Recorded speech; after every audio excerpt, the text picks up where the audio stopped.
Now, for more insight into e-financing in China, joining us now live is Mr. Gregory Gibb, CEO of Shanghai's Lujiazui International Financial Asset Exchange. Thank you so much for joining us on China 24, Mr. Gibb.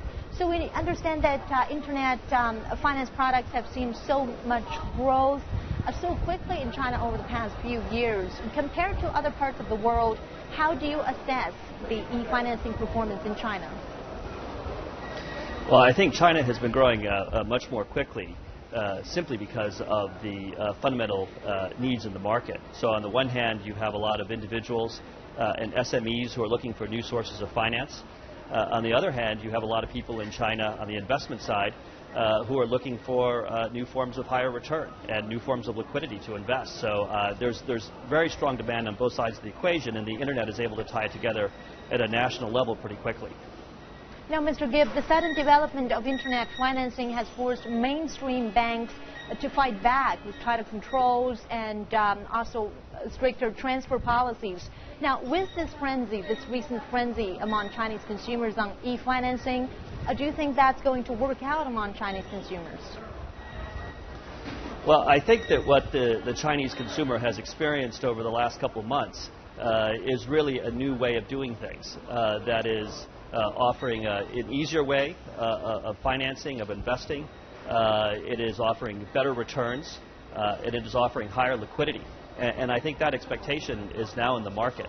It's really now going to be a race, I think, between the new startup companies and the traditional banks to see who can continue to deliver against these needs. But I think the train has left the station. The expectations are much higher. And now it's really a race to see who can do a better job in delivering against the expectations.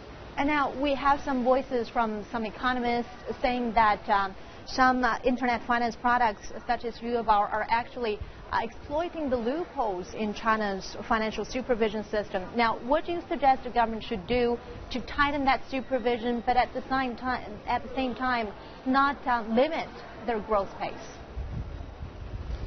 Well, I think that I actually think that Yuebao is a relatively straightforward example of simply connecting new technology with an existing product. I mean, Yuebao is really built off of a money market product where the internet channel has been added. And so I don't think there's any real need for new supervision, or there's no loopholes that have really been exploited there.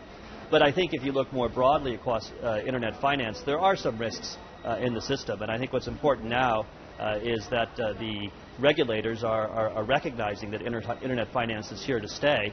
And the focus should be on drawing up some principles. These are capital-light institutions, internet finance companies. There are certain things they need to do right. There are certain risks that need to be avoided.